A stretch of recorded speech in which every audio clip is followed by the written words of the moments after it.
De la mano de Jesús y de María en la tormenta. Comenzamos con esta lectura de la carta a los Gálatas, capítulo 2, versículo 1. Después de 14 años subí de nuevo a Jerusalén con Bernabé, llevando a Tito con nosotros. Siguiendo una revelación, fui para exponerles el Evangelio que anuncia a los paganos. Me entrevisté con los dirigentes en una reunión privada, no sea que estuviese haciendo o hubiera hecho un trabajo que no sirve. Pero ni siquiera obligaron a circuncidarse a Tito, que es griego, y estaba conmigo.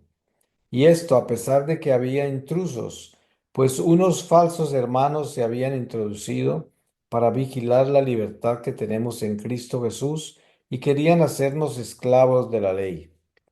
Pero nos negamos a ceder, aunque solo fuera por un momento, a fin de que el Evangelio se mantenga entre ustedes en toda su verdad. En cuanto a los dirigentes de más consideración, lo que hayan sido antes no me importa, pues Dios no se fija en la condición de las personas. No me pidieron que hiciera marcha atrás. Por el contrario, reconocieron que a mí me había sido encomendada la evangelización de los pueblos paganos, lo mismo que a Pedro le había sido encargada la evangelización de los judíos. Pues de la misma manera que Dios hizo de Pedro el apóstol de los judíos, hizo también de mí el apóstol de los paganos. Santiago, Cefas y Juan reconocieron la gracia que Dios me ha concedido. Estos hombres que son considerados pilares de la iglesia nos estrecharon la mano a mí y a Bernabé en señal de comunión. Nosotros nos dirigíamos a los paganos y ellos a los judíos. Solo debíamos acordarnos de los hermanos pobres de Jerusalén, lo cual he tenido cuidado en cumplir.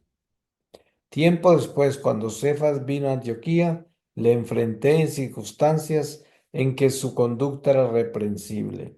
En efecto, antes de que vinieran algunos allegados de Santiago, comía con los hermanos de origen no judío. Pero después de que llegaron estos, empezó a alejarse y ya no se juntaba con ellos por temor al grupo judío. Los demás de raza judía los siguieron en este doble juego, y hasta Bernabé se dejó arrastrar en esa falsedad. Cuando advertí que no andaban derechos según la verdad del Evangelio, le dije a Cefas delante de todos, si tú, que has nacido judío, te has pasado del modo de vivir de los judíos al de los otros pueblos, ¿por qué ahora impones a esos pueblos el modo de vivir de los judíos? Palabra de Dios.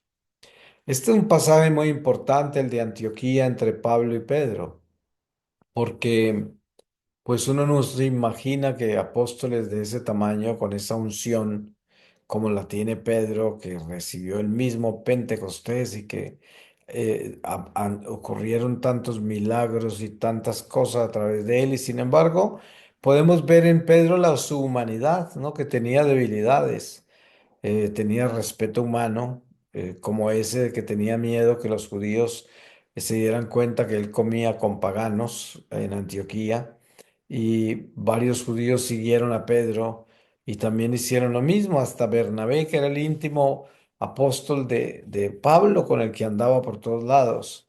Pero esto nos enseña algo muy importante a nosotros, que somos seres humanos, somos débiles, tenemos carencias, tenemos dificultades, y no solamente nosotros, miren a los apóstoles.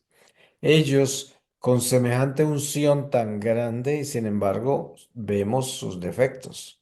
Y no se esconden, en la palabra de Dios están explicados. La iglesia pudo haber escondido eso y no haberlo escrito como palabra de Dios, como historia sagrada, como recorrido de los apóstoles. Lo hubieran podido guardar, lo hubieran podido esconder. Pero des en cuenta que el Espíritu Santo es puntual en todo y veraz, y quería que supiéramos nosotros también la fragilidad de la naturaleza de los apóstoles, que no eran seres perfectos, que eran seres pecadores, que eran seres débiles y que tenían todas las fragilidades que tenemos cada uno de nosotros. Y eso nos da consuelo porque nos damos cuenta que los seres humanos todos somos seres imperfectos y pecadores, y que solo por gracia de Dios podemos superarnos en el momento que Dios quiere que llevemos a cabo la misión que Él nos encomienda.